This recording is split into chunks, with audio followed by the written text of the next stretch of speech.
સ્વામિનારાયણ હરે સંવત 1882 ચૈત્ર સુધી દ્વિતીયાને દિવસ સ્વામી શ્રી સહજાનજી મહારાજ શ્રી અમદાવાદ નગરથી ગાજતે વાજતે ચાલ્યા.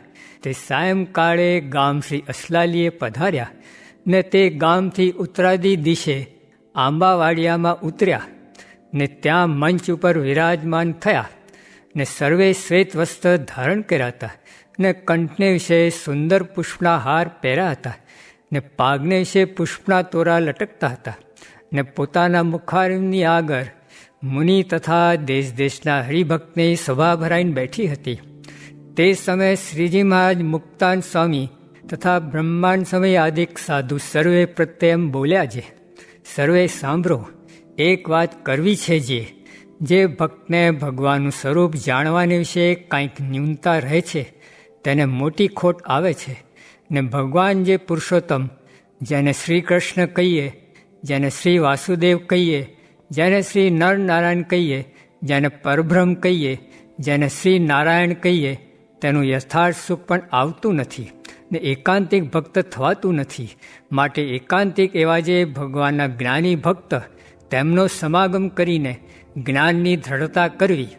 કેમ જે ભગવાનના સ્વરૂપના જ્ઞાનની દ્રઢતા વિના તો પ્રજાપતિ આદિ દઈને જે જગતના સૃષ્ટા છે તે પણ વારંવાર સૃષ્ટિ ભેળા ઉત્પન્ન થાય છે ને પાછા અંતે માયાને વિશે જ લીન થાય છે. પણ શ્રી પુરુષોત્તમ ભગવાનના અક્ષરધામને તો એ પામતા જ નથી. તે શા સારું? તો તેમની સમજણમાં ભૂલ છે. ત્યારે સર્વે મુનિ બોલ્યા છે, હે મહારાજ, એમને વિશે શી જાતની ભૂલ છે તે કહો. પછી શ્રીજી મહારાજ બોલ્યા છે, લ્યો, એમની ભૂલ કહીએ તે સાંભળો જે.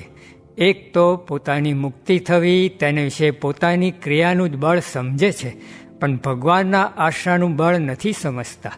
ને બીજું, અક્ષરરૂપ થઈને જે શ્રી પુરુષોત્તમ નારાયણની સેવા કરવી તે જ મુક્તિ છે એમ નથી માનતા, એ ભૂલ છે. અને ત્રીજું, રામકૃષ્ણાદિક જે ભગવાનના અનંત અવતાર, તેને તો એ સર્વ અંશે કરીને જાણે છે, એ જ એમને વિશે મોટી ભૂલ છે. ને ચોથું એમ જે આ બ્રહ્માંડની ઉત્પત્તિ કેમ થતી હશે, એકવાર જોઈએ તો ખરા. એવો સંકલ્પ પોતાના મનમાં પૂર્વે મૃત્યુ સમયે રહ્યો હતો. તે સંકલ્પ જોઈને ભગવાને તેમને બ્રહ્માંડની ઉત્પત્તિ આદિ કર્મને વિશે જોડ્યા છે. તે જ્યારે ભગવાનના એકાંતિક ભક્તના સમાગમે કહીને સમ્યક પ્રકારે જ્ઞાનને પામશે ત્યારે જ ભ્રમરૂપ થઈને ભગવાનના ધામને પામશે ને મહાસુખ્યા થશે. માટે ભગવાનના જે ભક્ત, તેમને ભગવાનની સેવા વિના બીજી ઈચ્છા રાખવી નહીં. ને ભગવાનના ભક્ત પણ 3 પ્રકારના છે તે લક્ષણે કહીને જાણવા.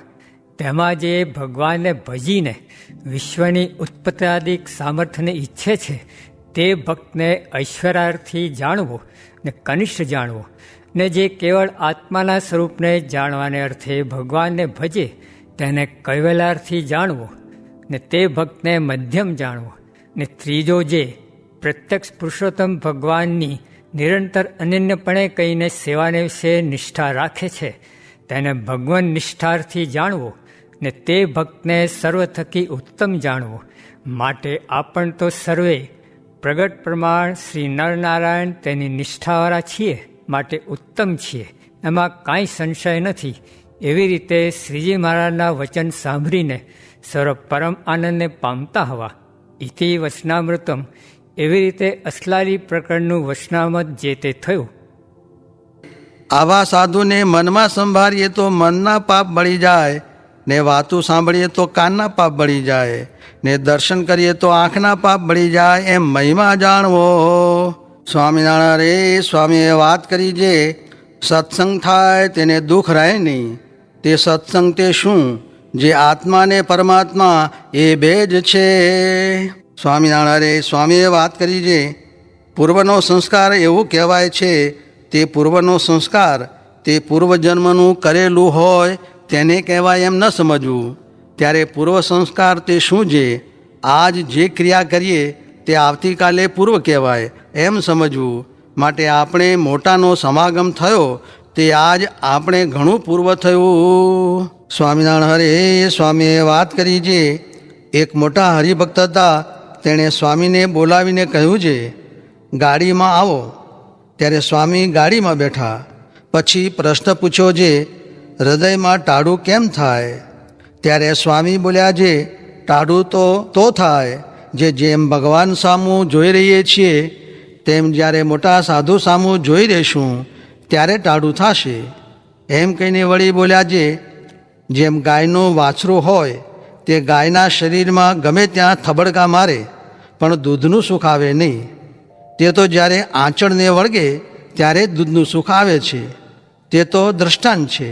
અને એનું સિદ્ધાંત એ છે જે આ બધો સત્સંગ તો મહારાજનું શરીર છે, પણ જે મોટા એકાંતિક સાધુ છે તે દ્વારે તો મહારાજ અખંડ રહ્યા છે. તેને વળગે છે ત્યારે તેને મહારાજનું સુખ આવે છે. જેમ ગાયના આંચળમાંથી દૂધ આવે છે તેમ. સ્વામિનારાયણ હરે સ્વામીએ વાત કરી છે. હરિશંકરભાઈએ પૂછ્યું છે, વચનામૃતમાં બતાવ્યા છે તે સાધુ ઓળખાણા નહીં તેનું કેમ કરવું? ત્યારે સ્વામી બોલ્યા છે, એ વાત કહેવાય નહીં. કહીએ તો માર પડે ને અવગુણ આવે. માટે સમજો છો તેમ સમજવું ને ફળિયામાં ઘોડો ફેરવી લેવો.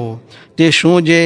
યજ્ઞ કરનારા દશે દિશાઓમાં ઘોડો ફેરવીને જીત કરીને યજ્ઞની પૂર્ણાહુતિ કરે છે. તેમ જેણે 10 ઇન્દ્રિયરૂપ 10 દિશાઓ જીતી છે, કહેતા જેની વૃત્તિ કોઈ વિષયમાં લેવાતી નથી તેવા સંતમાં જોડાય ત્યારે તેનો જ્ઞાન યજ્ઞ પૂરો થઈ રહ્યો. તે ફળિયામાં ઘોડો ફેરવીને યજ્ઞ કર્યા જેવું છે. સ્વામિનારાયણ હરે સ્વામીએ વાત કરી છે, આ સાધુ અક્ષર છે. તેનો દિવ્ય ભાવ ને મનુષ્ય ભાવ એક સમજવો ને આ તો અજન્મા છે, ગર્ભમાં આવ્યા જ નથી. ને એમની રીત તો નટની માયાની પેઠે સમજવી ને આ તો મહારાજના સંકલ્પે કરીને અહીં દેખાય છે. સ્વામિનારાયણ હરે સ્વામીએ વાત કરી છે, આ સૌને પરસ્થિતિ થઈ જાય એમ કરી દઉં, પણ ગેલું થઈ જવાય એવું કામ છે. ઓલા લુવાણાને થઈ ગયું તેમ. કેમ જે પાત્ર નહીં તેણે કરીને એમ થયું. એમ આશરે 350 માણસની સભા હતી તેમાં કહ્યું. સ્વામિનારાયણ હરે સ્વામીએ વાત કરી છે, કેટલાક ઢોર સાથે જીવ જોડે છે ને સંભાળે છે તે ઢોર એને વશ થઈ રહે છે ને વાસે ફરે છે. એમ ભગવાન સામું જોઈ રહે ને જીવ જોડે તે એ વશ થયા વિના કેમ રહે? એ તો પછી એની વાંસે જ ફરે ને સામું જોઈ રહે. કેમ જે ભક્ત વત્સલ છે તે માટે ભગવાન સામું જોઈ રહ્યું ને બીજું ઝાડા આદિ કાંઈ જોવું નહીં. ને દેહને ઘસારો લગાડવો હોય તો રાત્રિમાં 2 ઘડી ભજનમાં બેસવા માંડે.